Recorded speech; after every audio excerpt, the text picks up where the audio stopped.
শোন পটকা, আমি কি চাপাবাজ বংশের ছেলে নাকি? আর কারোর দোকানে এত বাকি খাওয়ার অভ্যাসও আমার নেই।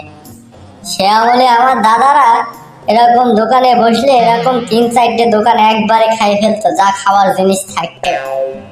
আর কি বলবো রে ভাই ঝটকা, আমরাও কি সেই চাপাবাজ বংশের ছেলে নাকি? আমরা আবার চাপা টাপা মারতে এত পছন্দ করি না, যেটা সত্য সেটাই বলি। আমার দাদারা এরকম 3-4 দোকানে জিনিসপত্র একবেলা বেশি খাইতো।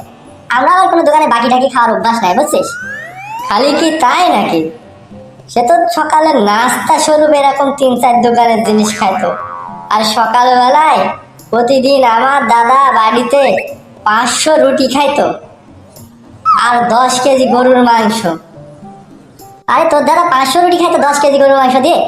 আমার দাদা তো 500 রুটি খাইতো 10 কেজি গরুর মাংস না, 10 কেজি গরুর মাংস, 5 কেজি খাসির মাংস, মুরগির মাংস, হাঁসের মাংস, আরো কত কি ফল ফলাদি, সে কথা বলি শেষ করতে পারবো না, বুঝছিস? আর দুপুরে আর রাতের খাবার কথা তো বলবোই না। দুপুরে তো একটা গরুর মাংস একাই খাইতো, আর 2 মণ চালের ভাত। সেই লম্বা ছিল আমার দাদা, আর সেই খাবার খাইতো। তার খাবার রান্না করার জন্যই এরকম 10-12টা লোক ছিল। আর আমার দাদার কি সয় সম্পত্তি কম ছিল নাকি? এরকম 10-12টা গ্রামের সমান আমার দাদার সয় সম্পত্তি ছিল। কি বলিস, তোর দাদা 10-12টা গ্রামের সমান, আর আমার দাদা এরকম 3-4টি জেলার সমান সয় সম্পত্তি ছিল রে। খালি খাইতো আর খাইতো। 15-20টা লোক ছিল তার রান্না করার জন্যই, বুঝছিস? আর রাত্রিরে শোয়ার সময় প্রতিদিন হাত আর পা টিপে দিত, এরকম 50-60টা লোক ছিল, বুঝছিস? আর আমার দাদা যে গান বাজনা শুনতো সে কথা তো বলবো না।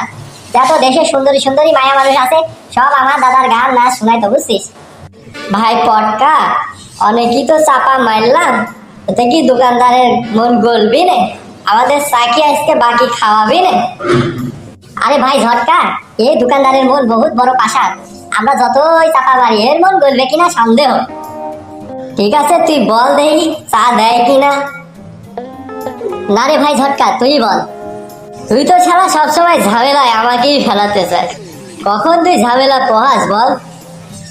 আমার দাদা চা খাইতো এত মিষ্টি দিয়ে, বুঝছিস? অরিজিনাল চিনি, নিজের বাড়ির তৈরি করা চিনি। আমার দাদা তো শশা বিঘি কুশিরও জমি ছিল, সেই নিজস্ব জমির কুশির দিয়ে চা চিনি বানাইতো, আর সেই চিনির চা খাইতো।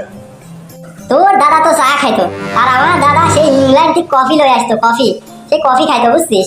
আমার দাদা কফি বানানোর জন্যই এরকম 50-60টা লোক ছিল, বুঝছিস? এত সুস্বাদু কফি খাইতো আমার দাদা, এখনো 50-60 গ্রামের লোক বলে। কেলু ভাই, 2খানা